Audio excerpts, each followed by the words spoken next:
hoje vamos falar um pouco sobre um dos mestres do cinema mudo, que fez vários filmes e que nos tempos de hoje são considerados como um clássico do cinema. Eu acho que vocês já devem imaginar de quem eu estou falando. Mas antes de entrarmos mais a fundo nessa discussão, já se inscreve no canal, deixa aquele like bacana. E não esquece de ativar o sininho de notificação para você não perder mais nada.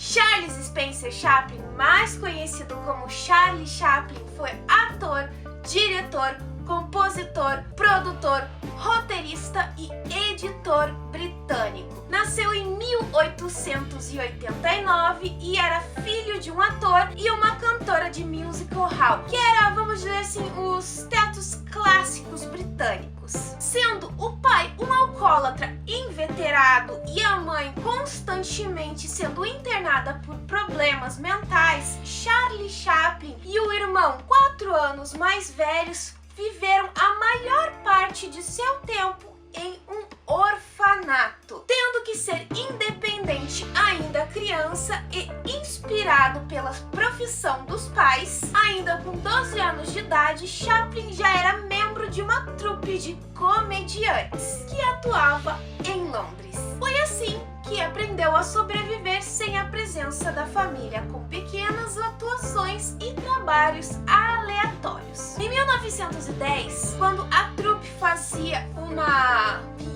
apresentação pelo solo americano, Chaplin foi notado por Max Sennett, conhecido como o rei da comédia e responsável pela popularização dos filmes mudos de humor nos Estados Unidos. Em 1914, Chaplin finalmente cria, vamos assim dizer, gente, finalmente ele lança um personagem que faria dele um grande sucesso, do filme O Vagabundo Carlito. Aquele personagem pobre, mas que se vestia de um jeito bastante estiloso e usava um chapéu coco e uma bengala. A partir daí, gente, Chaplin simplesmente explodiu com esse personagem. Não tem uma pessoa que não conheça esse personagem. Vemos milhões de interpretações dele, seja em filmes, em séries e até mesmo os Simpsons já fizeram uma homenagem para esse personagem. E um ano depois, como Carlitos, Chaplin ganhou o sinal verde do estúdio para dirigir e produzir os seus próprios filmes. E em 365 dias ele fez mais de 30 curtas e um longa-metragem. Claro que todos bem recebidos pelo público. Foi aí a sua porta de entrada para a riqueza e a fama. Em uma época em que muitos imigrantes chegavam à América, os filmes mudos de Charlie Chaplin ultrapassaram as barreiras da linguagem. E com o tempo, ele foi consolidado como o principal nome do ramo de cinema. Então, gente, na verdade, Chaplin sempre deixou claro que para ele o filme mudo, a arte de mímica, era muito mais gloriosa do que os filmes de hoje em dia. E sinceramente, se pararmos para pensar, realmente, por mais que um filme não tenha palavras, vamos assim dizer, o som da conversa do ator, um conversando com o outro, entendemos perfeitamente bem com a simples interpretação da mímica. Quando Chaplin tinha apenas 28 anos, em 1917 já era rico, famoso e já tinha o seu próprio estúdio em Hollywood. Ou seja, literalmente, por mais que ele tenha vindo de uma família pobre, humilde, em que os pais nunca estavam presentes, ele literalmente explodiu. Foi uma pessoa que nasceu com um dom mesmo. Reputação consolidada, liberdade criativa, ostentação pela perfeição, resumiu a atuação de Chaplin como diretor. Ou seja, gente, nós já temos uma ideia de que Chaplin também era um diretor bem rigoroso. E vocês já daqui a pouco vão entender o que eu estou querendo dizer com isso. Seu primeiro filme que se tornou um clássico dos cinemas foi O Garoto, de 1921. E a propósito, o ator mirim que fez este filme, até ele foi bastante consagrado também, dizendo que a interpretação dele foi fantástica. Eu não tenho uma ideia muito clara desse filme. Eu vou ser bem sincera, eu nunca assisti o Garoto, eu assisti apenas alguns pedaços, então eu não tenho uma ideia de como é. Mas eu já ouvi muita gente falar que é um filme muito bom. E já dá pra perceber que é realmente porque se tornou um clássico dos cinemas. Em 1931, Chaplin lança Luzes da Cidade. E é a partir deste ponto, gente, que eu quero dizer por que Chaplin era um diretor tão rigoroso. Digamos assim, gente, que a partir de uma única cena, Chaplin fez a atriz principal gravar 342 takes em 2 semanas, a mesma cena. No ponto de vista dele, alguma coisa faltava, mas ele nunca soube explicar o que era esse faltar, essa coisa que faltava. Imagine a atriz, o quão entediante foi fazer 342 vezes a mesma cena até ele ficar, vamos dizer assim, feliz com aquele take. Em 1936, chega aos cinemas Tempos Modernos. Tanto Luzes da Cidade quanto Tempos Modernos marcaram a transição da carreira do diretor do cinema mudo para o cinema, para os filmes sonoros, sendo que os filmes sonoros já existiam desde 1927. Como eu disse pra vocês, gente, Chaplin, ele teve uma relutância muito grande com essa questão do cinema falado, com os filmes sonoros, porque no ponto de vista dele, a mímica era uma arte que deveria ainda continuar no cinema. Então era uma coisa magnífica. E realmente, se pararmos para pensar, muitos filmes mudos que não tinham som, a gente entendia perfeitamente bem, sem ter um som, sem ter exatamente nada. Apesar de que os filmes de antigamente, mudo, os sons e as trilhas sonoras eram feitas ao vivo, onde que passavam, enquanto passavam o filme, se tinha uma orquestra fazendo aquela determinada trilha sonora, vamos dizer assim, de suspense, de drama e tudo.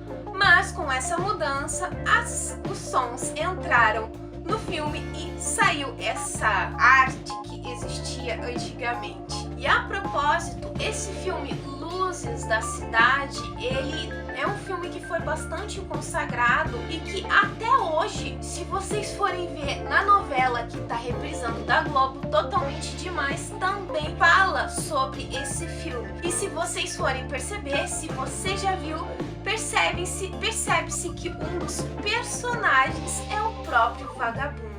Eu também não sei como é esse filme, gente, mas parece ser uma história muito bonita. Diferente de Tempos Modernos que eu já assisti, nós vemos sim uma crítica muito grande à Revolução Industrial, em que as indústrias estavam tomando o espaço de certos serviços e pessoas estavam perdendo o emprego. Então, na verdade, esse filme até hoje é uma crítica muito grande, exatamente como Metrópolis, porque vemos muitas pessoas perderam o emprego para máquinas que podem fazer com mais rapidez um serviço de um ser humano. Mas somente em 1940, Charles Chaplin finalmente se rende aos filmes sonoros, lançando então assim o filme O Ditador, listado como uma das melhores comédias estadunidenses segundo o American Film Institute. O filme recebeu 5 indicações ao Oscar e causou um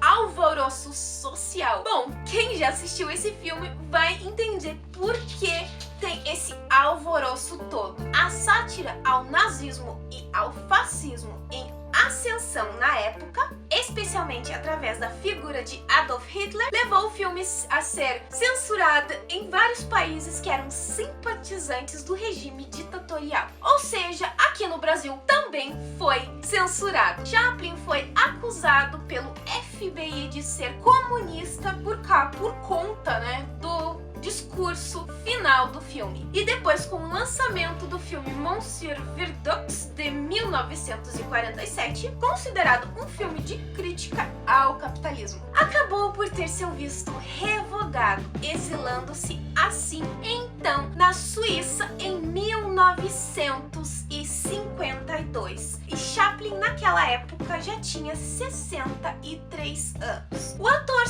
só vai voltar a pisar no solo americano em 1972 para receber um prêmio especial do Oscar de melhor trilha sonora pelo filme Luzes da Cidade. Em 1977, com 88 anos, no dia 25 de dezembro, Chaplin acaba falecendo por conta de um derrame cerebral. Como vocês puderam ver, ou vocês já conhecem a carreira de Chaplin, ele trouxe muitas mudanças, pessoal, para o cinema, tanto quanto pontos críticos à sociedade, ao capitalismo, ao nazismo, quanto uma nova visão.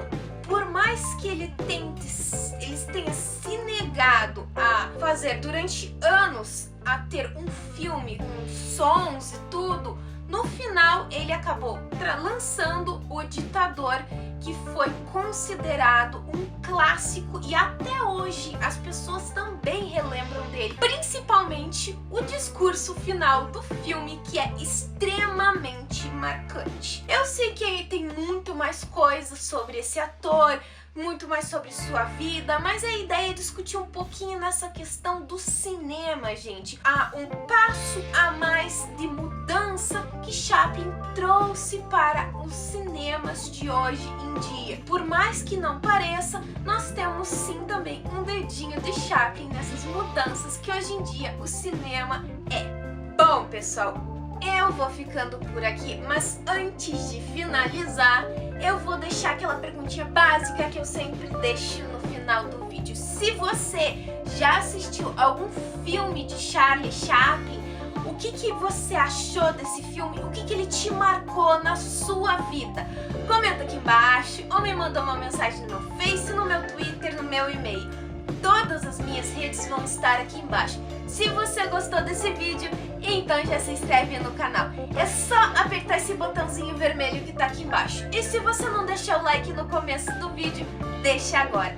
Eu espero que vocês tenham gostado. Beijos, pessoal, e até a próxima!